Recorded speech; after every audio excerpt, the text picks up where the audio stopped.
Hari ini gua bakal ada kelas bahasa Amia. Dan sebelum itu gua mau fotokopi dulu buat mempergampang proses pembelajarannya. Nanti subuh tuh bisa terbitnya matahari sampai setengah 8 gitu. Jadi malamnya memang agak panjang. Ini yang baru paham, yang baru dengar, ilustrasi itu apa? Fi'il yang hurufnya ada 3.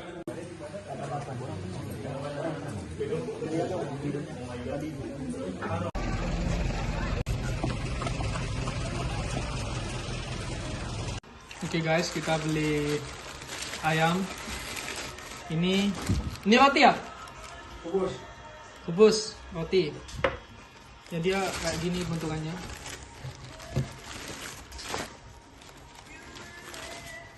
Dia kayak gini, lembaran-lembaran gini.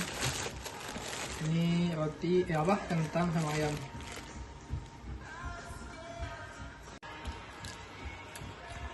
Cuy.